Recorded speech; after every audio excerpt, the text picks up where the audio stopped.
Have you ever wondered what sort of connection G.I. Joe has to the Vietnam War? Well, let's take a look.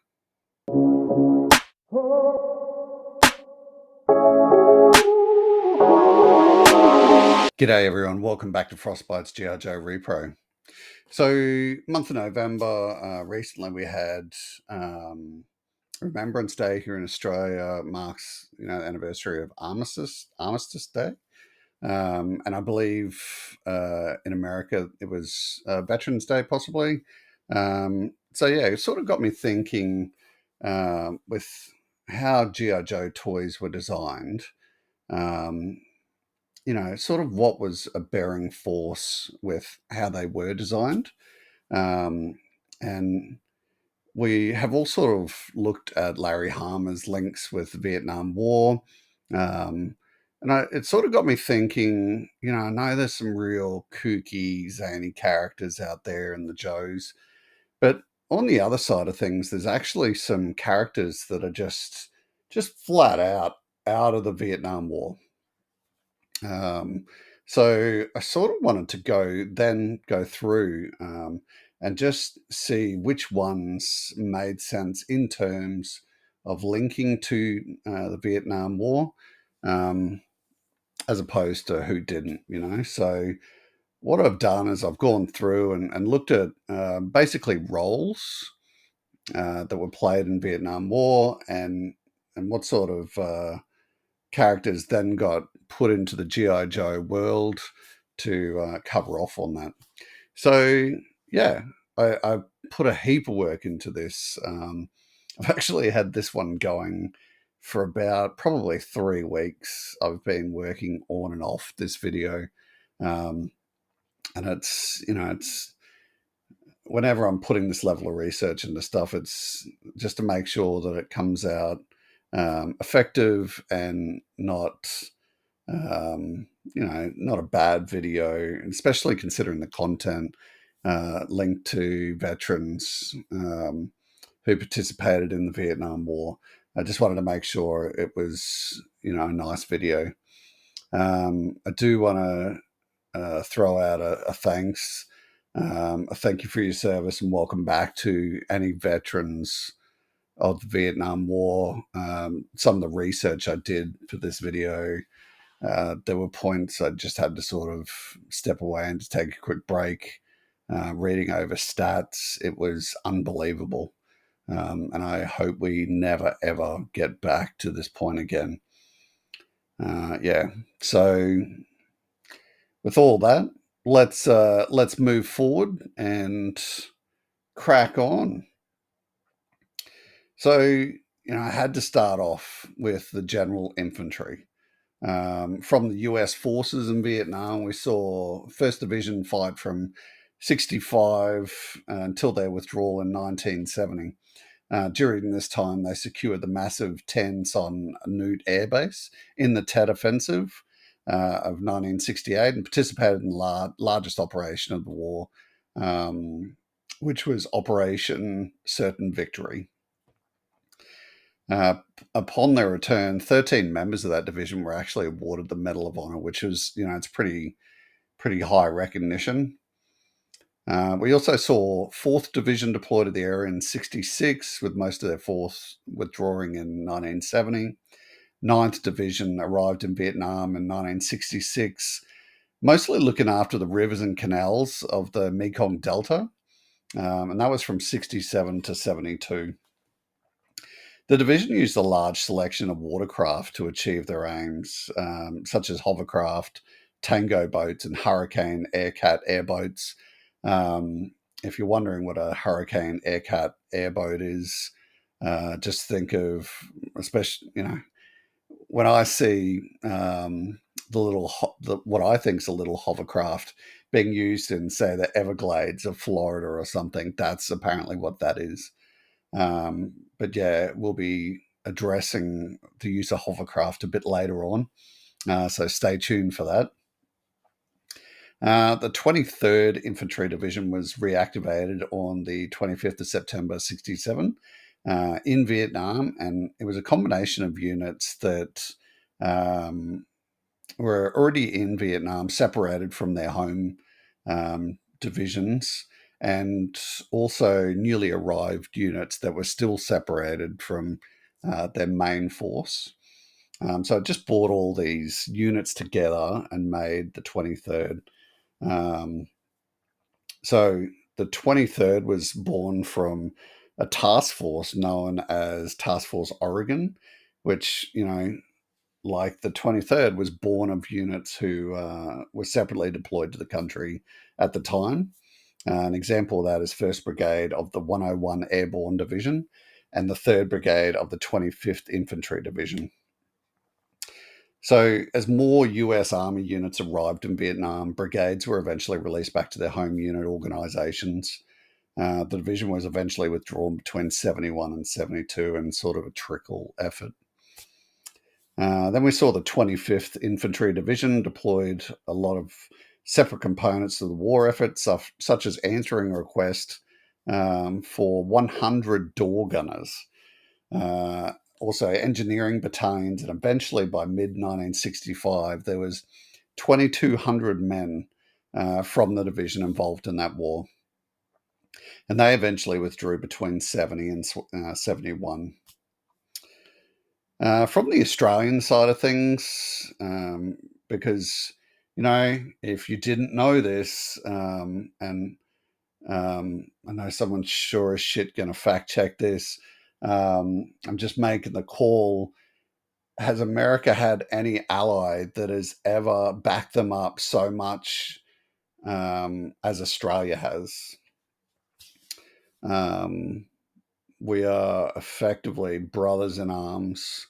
We've been there for America a lot. So, whatever, if you're American and you're watching this video, whatever happens politically in America, just remember who's had your back. We're a small force, but we've always had your back, and that's important. So from Australia between 65 and 72, Australia deployed forces from the 1st, 2nd, 3rd, 4th, 5th, 6th, 7th, and 8th Battalion Royal Australian Regiments. Like most international wars, yeah, we were there, bro. And if we're going to mention Australia back and the Americans up, you also got to throw in the fact that New Zealand is usually there too, because they like hanging out with us Aussies. We're brothers across the ditch. So in 67, New Zealand come under pressure to increase its commitment to the war efforts. And they sent Victor 1 Company, which was a 182-man rifle company from the 1st Battalion based out of Malaysia. So prior to that, there was a lot of concern from the politicians in New Zealand about what sort of message that it sends on New Zealand's behalf. And, I believe I read there was a bit of conjecture of, whose war is this? So, yeah, it took a little bit, but eventually America and Australia persuaded New Zealand to just send some troops, bro. So, working very close with Australian forces over the course of the war, major victories were achieved, such as Operation Townsville, which was labeled by US General Abrams as being the biggest intelligence coup of the war.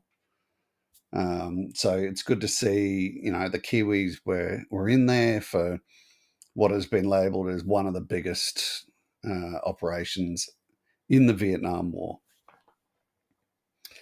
Okay, so when we do think about general infantry, or when I think about general infantry, I think of Footloose. This guy for me is just classic infantry, just running in. He's got his helmet, got a bazooka, backpack, and the sort of bit of camo on his helmet. To me, just classic, just an absolute classic figure.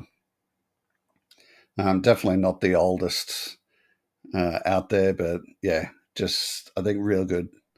So yeah. Next up, we have heavy gunners.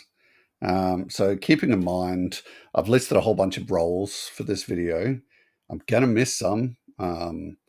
It's okay. Tell me in the comments which ones I've missed, which ones you think I should have put into this video. I haven't purposely left any out. I've just done the ones that I think were the most important. So as far as heavy gunners go, during an interview with Vietnam War heavy gunner Victor Renza, he told the following account of his experience with the weapon known as the pig. I was drafted on November 10th, 1965, and assigned to the 4th Infantry Division.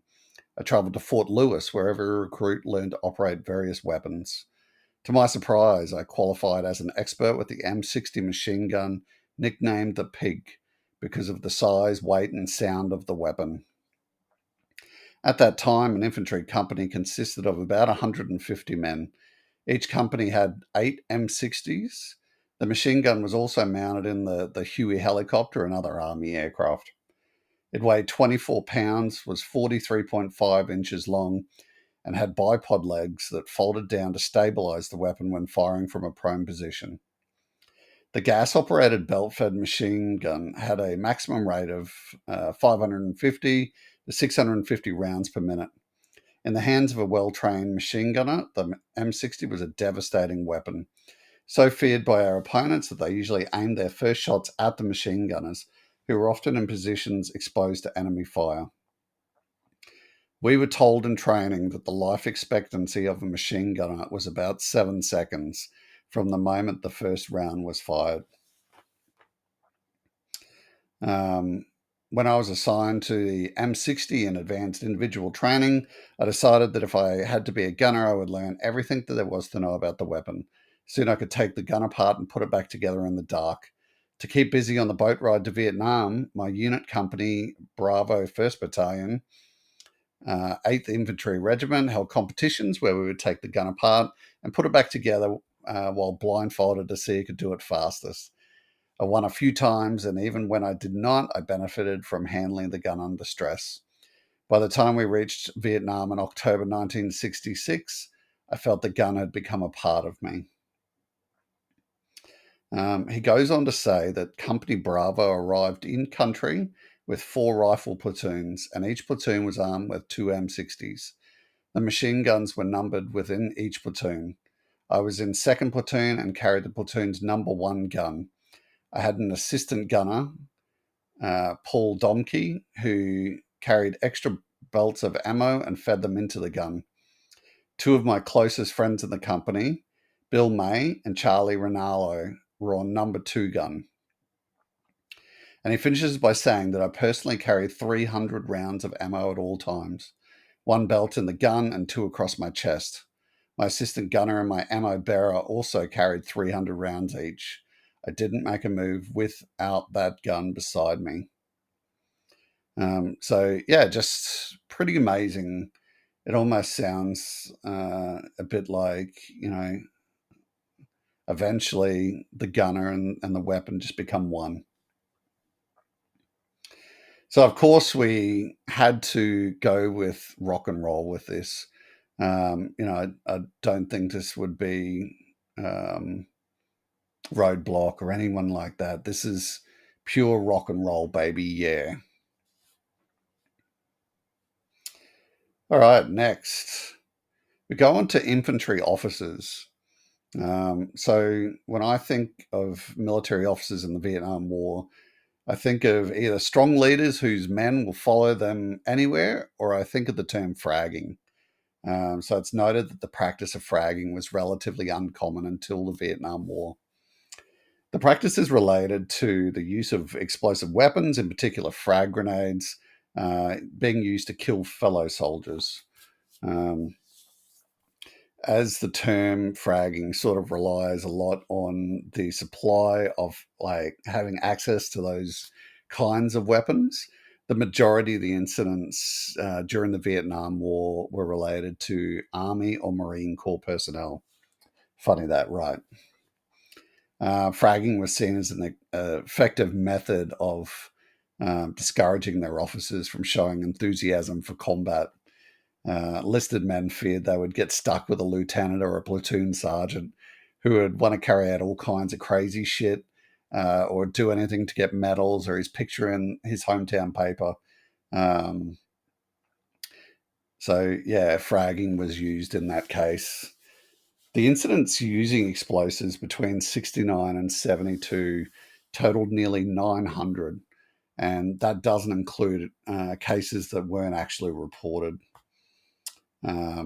So people have actually said that the number 1017 or 1020 is actually a lot more realistic when you take into factor events that weren't actually reported. By the end of the war, it's said that at least 450 officers were killed in fragging events, which is just huge. Killing own troops, phenomenal. So, as far as infantry officers go, to me, you can't go past Falcon. Um, and this figure itself in that vintage range is just beautiful. It's a beautiful figure. Um, so, yeah. Next up, tunnel rats. So it's noted that tunnels started appearing in Vietnam during the Japanese occupation of the country between 1942 and 1945. Um, so when the French War began, the use of tunnels as escape routes or hiding places became widespread.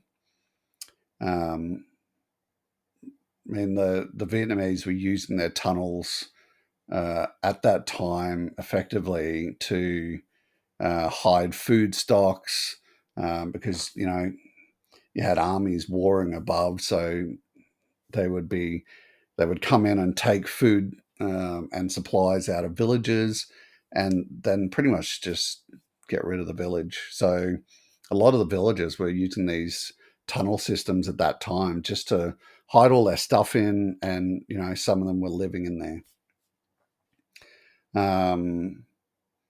After the Vietnamese experience of using tunnels as a force asset in that French war, then the American forces arrived in 67.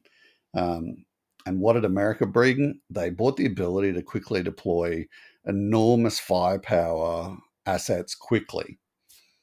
Um, and that in turn caused the Vietnamese to just go straight back to tunneling. They already had mass experience in tunneling, and this just brought it back. Um, and it brought it back big, actually, because they would then start making camps underground, which included weird things like soldiers' barracks, kitchens, living and training rooms, hospitals, workshops, and storage facilities. And then, so as a result of that, from there, we saw the introduction of tunnel rats. From the Australian Forces 3 Field Troop was the first engineer unit sent to Vietnam in support of 1st Battalion, Royal Australian Regiment. And you can, on the slide there, you can see the Australian sort of logo for the tunnel rats.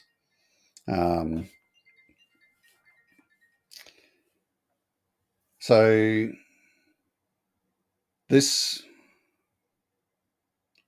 3 Field Troop was originally brought in for roles such as road clearing, demining, and destroying enemy facilities. But one day they were actually called on to come and check out these weird tunnels. It's been noted that the Australian forces got no training or expertise given to them from the American side. So they just came in blind and had to learn a whole bunch of life lessons about dangerous tunnels, which, not good. So this began a whole new career for the Australian engineers in the highly regarded and remembered area of clearing tunnels. Only one sapper was shot and killed by the enemy while clearing a tunnel. But if you're claustrophobic and aren't excited that much by the thrill of one-on-one combat, with a bayonet or a pistol in a 1 meter circumference confined space in total darkness, then being a tunnel rat probably isn't for you. So the following quote came from Sapper Bob O'Connor in June 68. And he said, "No one is going to force you to do this kind of stuff.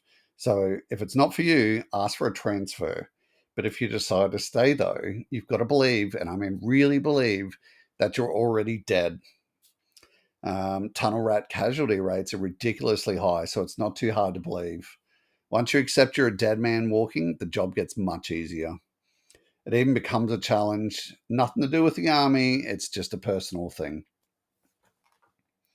And as you can probably guess, we went with Tunnel Rat for this. I would love to hear if anyone in the comments can explain why he was given the like stupidest massive backpack in the history of GI Joes, and an M60.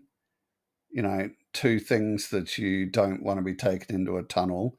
Please let me know in the comments. I've asked this question several times, and I don't think I've ever gotten the good answer of why it was done. But yeah.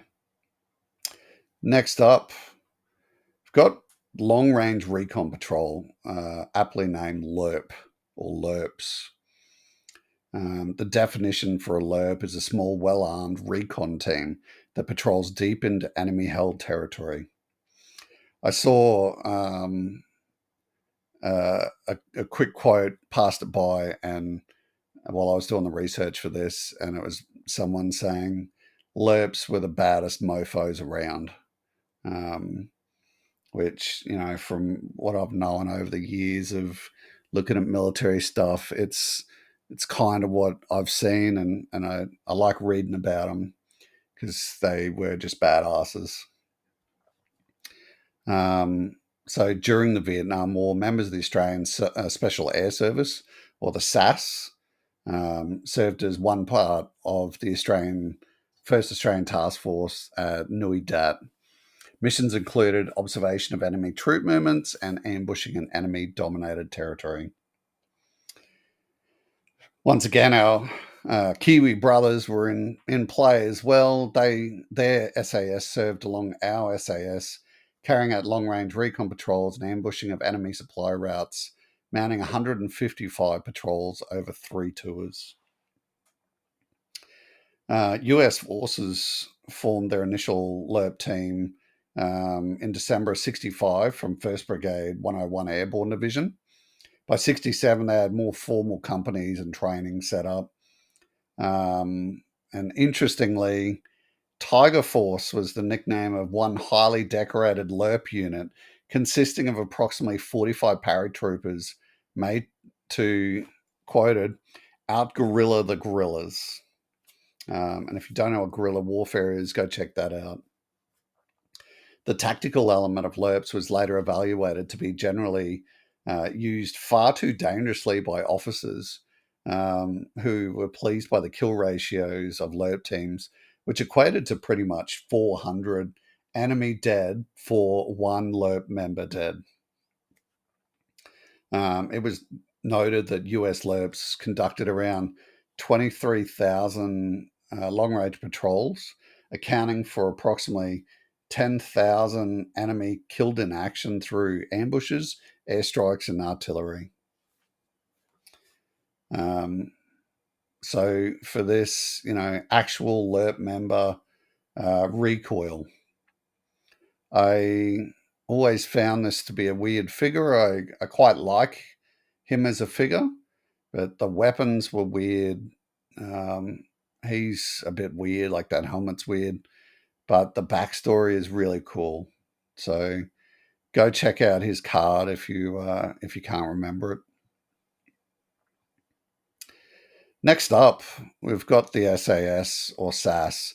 So, the reason I've separated this is that even though I said that Australian SAS were doing things that are LERP related, they weren't a dedicated LERP team. which is what the American forces had actually set up later on. Um, so yeah, SAS entering the fray in '66.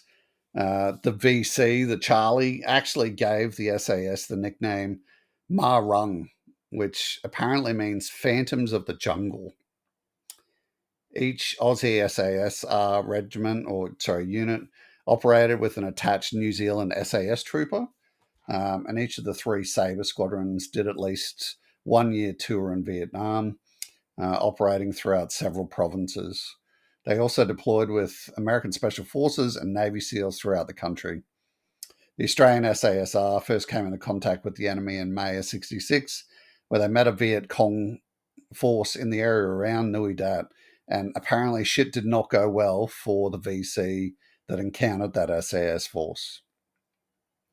The 580 members who conducted 1,175 patrols over the duration of the war had the highest kill ratio of any Australian unit in the war. And you may be sitting there saying, yeah, that's not a lot, but that's the point, bro. They didn't get out for as many patrols as, army units, regular army or Marines, but they had the highest kill ratio. They were just machines. I did come across a couple of statements as well that were saying that the VC knew when Australians were in the area, and they did not like that.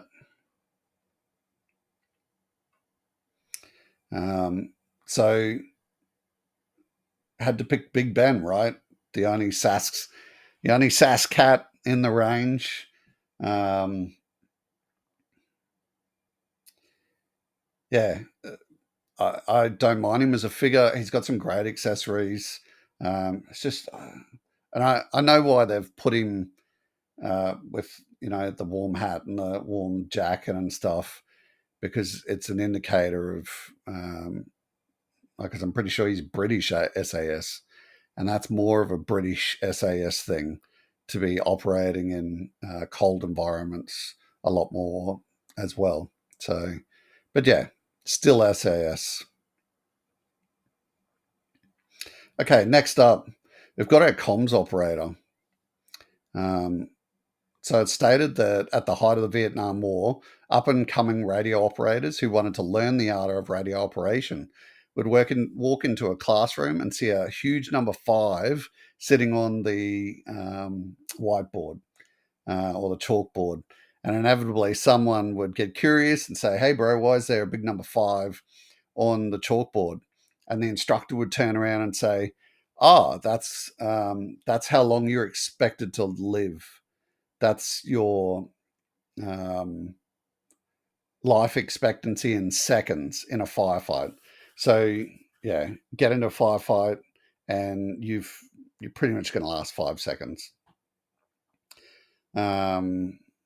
So that number wasn't some sort of outrageous scare tactic. Apparently, the average was between 5 and 7 seconds life expectancy once a firefight started. So there's several points not working in the interest of the radio operator at that time. It was said that you were unable to control the volume easily, as the dial was actually on the back of the kit, so the radio operator couldn't reach behind and turn it down or whatever.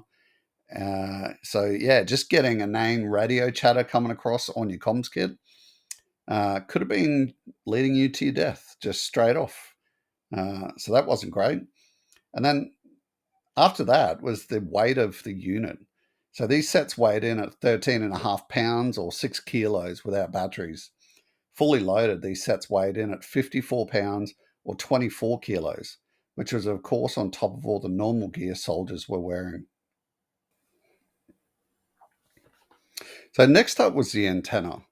The normal 3-foot antenna that was fine for standard jungle settings.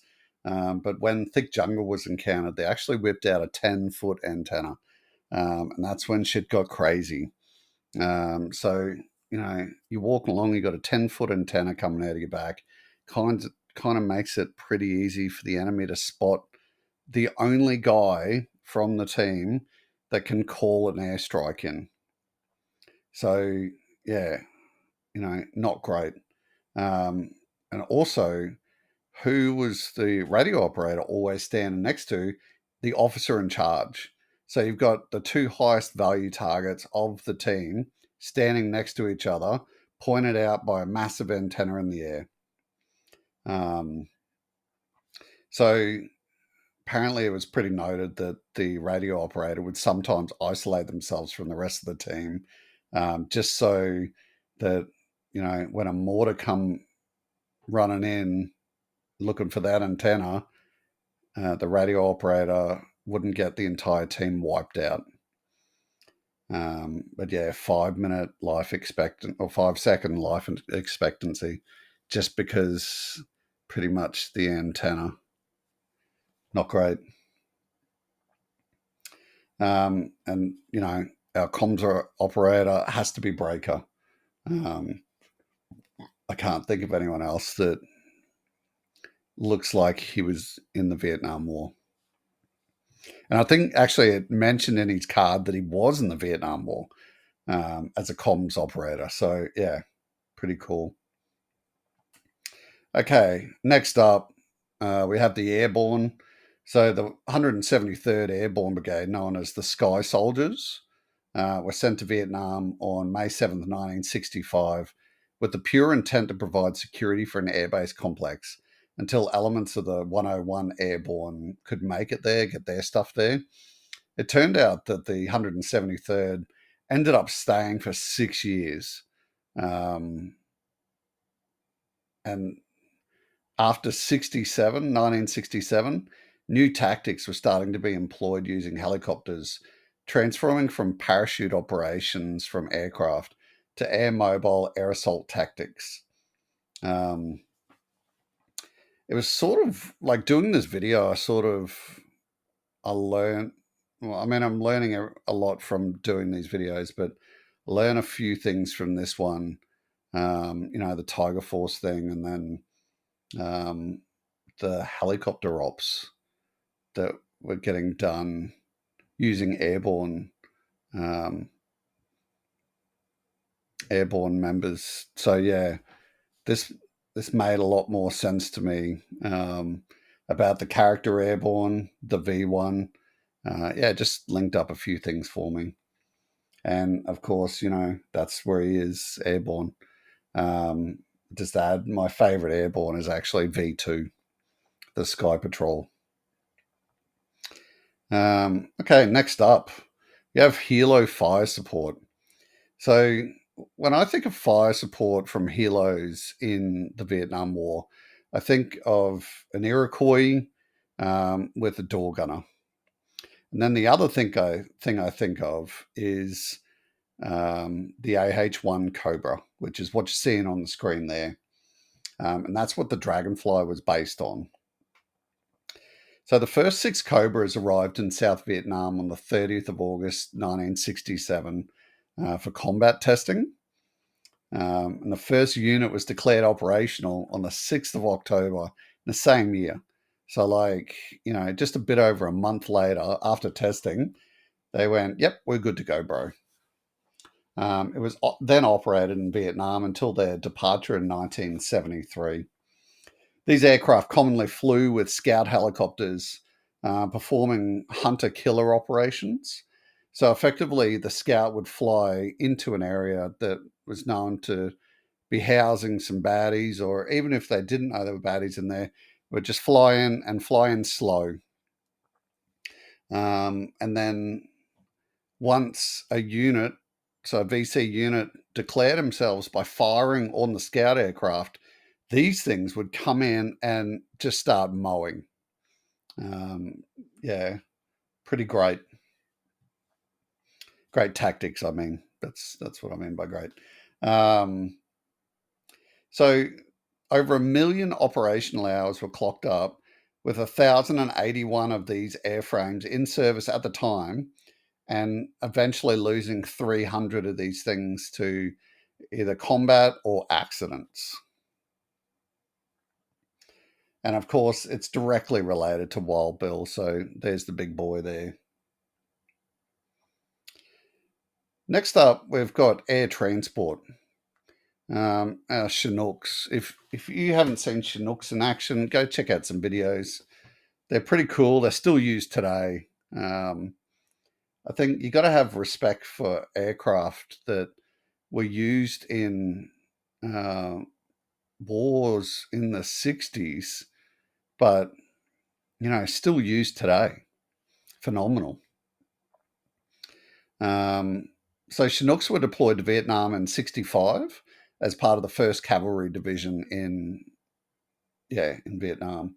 Um, Pilots discovered that the CH-47 Alpha transmission system couldn't handle the two gas turbines running at full power, so it required them to be very careful with their power settings. There was another complication that they didn't think of deploying these aircraft into Vietnam, and that was the high humidity and heat. That reduced the maximum lift by more than 20% in the lowlands and 30% in the mountainous areas. Just lessons learned. More powerful versions, which were the Bravos rather than the Alphas, arrived in '68, followed just a few months later by Charlie versions. Both enjoyed greater horsepower, improved transmission, and strengthened fuselages. Their 10-ton cargo capacity provided a lot of assistance to commanders in the field. At the war's peak, the Army had 21 Chinook companies in Vietnam, nearly as ubiquitous as the iconic Huey. They provided the tactical heavy lift so vital to the air mobility concept. And we all know who this is. It's Lift Ticket. Next up, Maritime Transport. Hovercrafts were used as experimental units at the time, serving as part of the 39th Cavalry Platoon in the 9th Infantry Division. So we talked about that earlier, just looking after the river systems of the Mekong Delta. And they were used to patrol, in particular, marshy terrain, like the Plain of Reeds along the South Vietnamese-Cambodian border. During Operation Quay Vat, the PAC Vs, that's what we call them, the PAC Vs, are officially credited with 23 Viet Cong killed in action. They destroyed 71 sampans, 71 land structures, and a printing press used for communist propaganda. A total of 194 bunkers were discovered and checked out. The PAC Vs captured 11 Viet Cong soldiers, quantity arms and ammunition, 6 outboard motors, and 60 pounds of documents. That's all during one operation. These things were just beasts. Amazingly, no one in the PAC V unit was even injured during the entire period in Vietnam. It's probably due to just how quickly these things were moving. I think the stat was it was moving at 100 it was 70 miles per hour. So it was doing all right. So these things were hit by enemy fire all the time. Plenty of holes. This is the first thing that I thought about. Researching this was, doesn't that big rubber bit on the bottom become a problem if it gets hit by landmines or ammunition? And apparently not. They were patching the rubber skirting, but it all rides on compressed air, and it's pretty hard to actually get a flat, apparently, which I found super interesting. So the powerful lift fan keeps pumping air into the cushion to make up for the major leaks, and apparently it can go with a 5-foot hole in the chamber and still be good to go. And we all know that's Cutter and the Whale. Next up, we have our medics. So interestingly, when I read about this, because there was a lot of people drafted for the war, some people volunteered. But yeah, the draftees. There was 3 ways to become a medic during the Vietnam War, apparently. Some members were just told that they were drafted and then told they were drafted as a medic. Um, and then you had other people who were drafted and they thought they beat the army to the punch and just volunteered to become a medic. And they did that in the just, for the hope that they could control where they were going to be fighting at the time. The third way that I read about, which I thought was interesting, was if you got drafted into the war, you could apply for conscientious objector status. So people, and when you apparently applied for that status, it meant that you were against fighting. So if you applied for the status, so you were drafted and then applied for the status, and if that was rejected and you didn't fight, you're off to military prison. But then there's a few instances where apparently people got rejected on the status, refused to fight, and then rather than sending those people to military prison, they were offered the role of medic. So medical training lasted 10 weeks and revolved around triaging battle wounds. They were also a little bit distinct from infantrymen. They still conducted most of the same training. So Vietnam combat medic Raphael Matos wrote in the New York Times they didn't have to worry about their appearance and they didn't have to take orders that conflicted with life-saving care. And I think that's why in the comics we see that Doc takes the total, I'm not going to fight point of view. And it's probably just based on how the medics worked in the Vietnam War. Okay, next. Now, I served in the Air Force. When I read about this dude, I was like, this guy's awesome. So look at our fighter pilot roles. The Vietnam War was, if I remember correctly, it's where dogfighting was born. I think.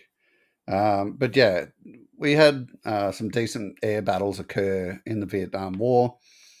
And there was a whole bunch of fighter pilots, but I want to quickly focus on this guy who's called Robin Olds. So, born in 1922, Olds flew fighters in World War II and also the Vietnam War. He took command of the 8th Tactical Fighter Wing, where upon joining, immediately placed himself on the flight schedule as a rookie pilot underneath officers that were junior to himself, challenging them to train him in preparation for when he would be leading them. He flew 259 total combat missions, including 107 in World War II and 152 in Southeast Asia. 105 of those 152 were over North Vietnam. His aircraft, which you can see in the grey photo there, Scat 27, was retired from operational service and eventually placed on display at the National Museum of the U.S. Air Force at Wright-Patterson Air Force Base in Ohio. So if there's anyone from Ohio watching this and you've seen this aircraft in person, can you please let me know in the comments? I would be fascinated to just know what it feels like to see an aircraft like this in person. Olds was known for his extravagant moustache, which he used as a gesture of defiance, stating that eventually became the middle finger that he couldn't raise in PR photographs. When he returned home, he had to go and see the Air Force Chief of Staff, which was General John P. McConnell. McConnell apparently walked up to him, stuck a finger under his nose, and said, "Take it off," which Olds apparently then replied, "Yes, sir." And that to me is Ace. If you read Ace's file card, he's very much, that dominant guy owning the skies and, yeah, ready to do what he needs to do. Next up, we have SEALs. The Navy established two counterinsurgency SEAL teams in 1962. SEALs conducted covert operations to great effect in Vietnam. Often operating in small six-man squads, they carried out ambushes, recon patrols, and special intelligence operations. SEAL Teams 1 and 2 killed or captured 4,000 enemy combatants, saved countless lives through their intelligence operations, and received 5 presidential unit citations. 48 SEALs lost their lives in Vietnam and 3 received the Medal of Honor. And that, of course, is a wetsuit. Always a classic figure-old wetsuit. The V1, just sticks in my memory as just being a classic. I'm not overly a fan of torpedo. Wetsuit every day for me. Okay, the Rangers. The Ranger companies were comprised of small, heavily armed, long-range reconnaissance teams that patrolled deep in enemy-held territory. Each independent company was attached to a separate division or brigade and acted as the eyes and ears of those units. Rangers collected intelligence, discovered enemy troop locations, surveilled trails and enemy hotspots, directed artillery and airstrikes, performed bomb damage assessments, and conducted ambushes. Additionally, Rangers attempted to recover prisoners of war, capture enemy soldiers for interrogation, tap wire communications, um, and mine enemy trails and roads. And that, of course, is Beachhead.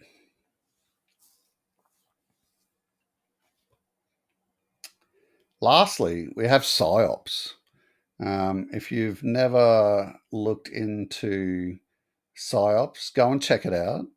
It's a really brilliant and very super interesting component of any war.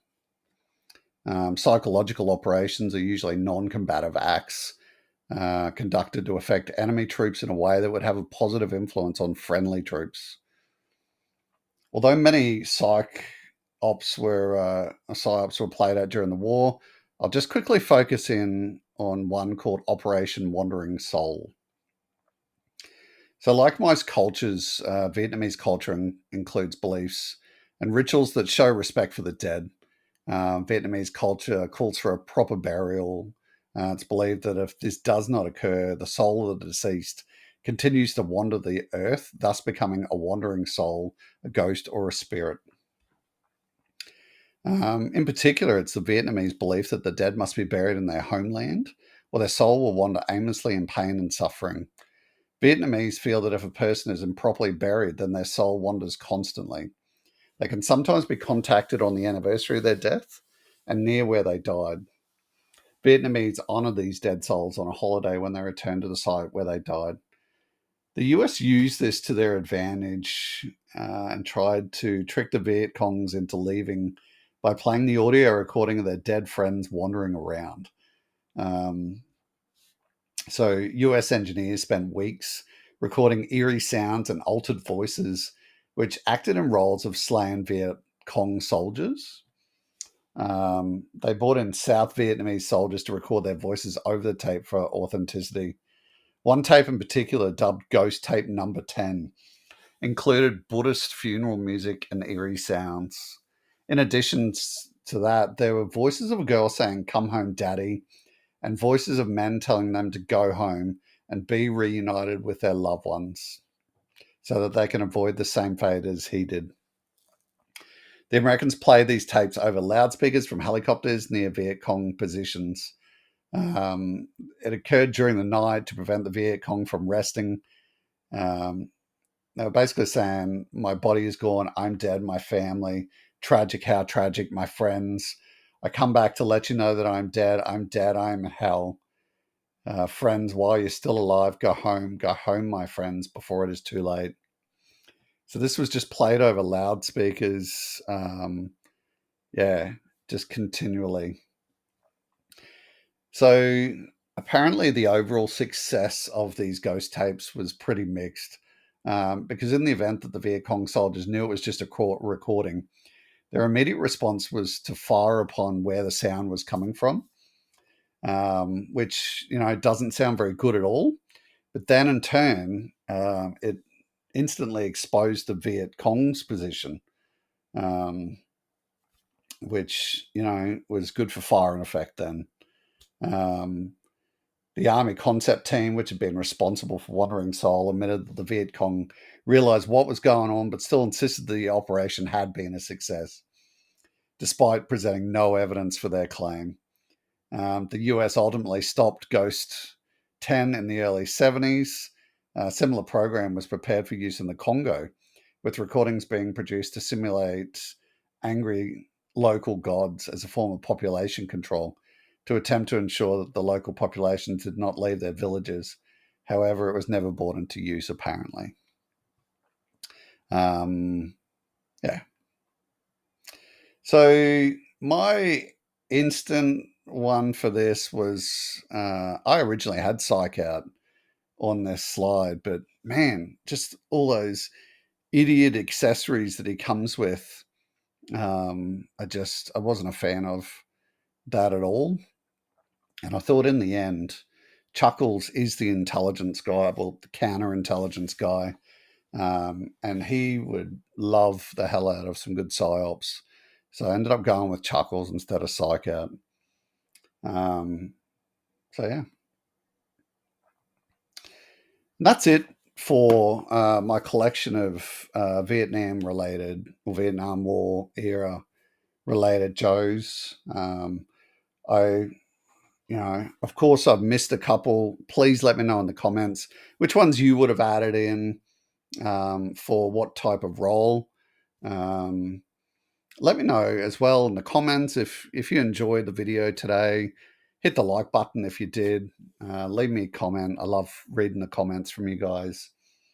If you aren't subbed to my account, hit that sub button. Come and join in. Check out my previous videos.